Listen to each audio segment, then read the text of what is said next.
Tollywood comedian, villain actor fish Venkat తుది శ్వాస విడిచారు. టాలీవుడ్ లో ఎన్నో సినిమాలలో విలన్ పాత్రలలోనూ కమీడియన్ గా నటించి ప్రేక్షకులను మెప్పించిన ఫిష్ వెంకట్ కొన్ని రోజులుగా హెల్త్ ఇష్యూతో బాధపడుతున్నారు. ముఖ్యంగా 2 కిడ్నీలు పాడవటంతో గత కొంతకాలంగా డయాలసిస్ చేయించుకుంటూ కాలం వెల్లదీస్తున్నారు.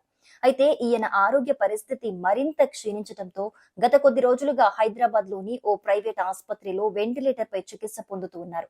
అయితే ఈయన చికిత్స కోసం ఎవరైనా సహాయం చేయాలని ఆయన భార్య, కుమార్తె అందరినీ వేడుకున్నారు. ఇక ఫిష్ వెంకట్ వెంటిలేటర్ పై చికిత్స పొందుతూ ఆయన ఆరోగ్యం మరింత క్షీణించిన నేపథ్యంలోనే గత కొద్దిసేపటి క్రితం కన్నుమూశారని తెలుస్తోంది. ఇలా ఫిష్ వెంకట్ ఇక లేరనే వార్త తెలిసిన పలువురు సినీ సెలబ్రిటీలు ఈయన మృతి పట్ల సంతాపం తెలియజేస్తున్నారు. ఇక ఫిష్ వెంకట్ 2 కిడ్నీలు పాడవటంతో ఆయనకు కిడ్నీ మార్పిడి చేయాల్సి ఉంటుందని వైద్యులు తెలియజేశారు. అయితే కిడ్నీ మార్పిడి కోసం సుమారు 50 లక్షల వరకు ఖర్చవుతుందని, అంత స్తోమత తమకు లేదని సినిమా ఇండస్ట్రీలోని పెద్దలు, ప్రభుత్వం ఆదుకోవాలంటూ ఆయన కుటుంబ సభ్యులు సహాయం కోరారు. ఇలా ఫిష్ వెంకట్ కుటుంబ సభ్యుల కోరిక మేరకు పలువురు సినీ సెలబ్రిటీలు ఫిష్ వెంకట్ కి హెల్ప్ చేశారు. ఈయన ఆరోగ్యం పట్ల పలువురు హీరోలు స్పందిస్తూ కొంతమేర ఆర్థిక సహాయం చేశారు.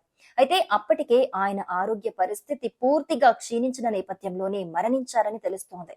ఇక ఫిష్ వెంకట్ ఎన్టీఆర్ హీరోగా నటించిన ఆది సినిమా ద్వారా వెండితెరకు నటుడిగా పరిచయం అయ్యారు. ఇండస్ట్రీలో దాదాపు స్టార్ హీరోలందరి సినిమాలలో కూడా విలన్ పాత్రలలోనూ కమీడియన్ గా కూడా నటించి మెప్పించారు.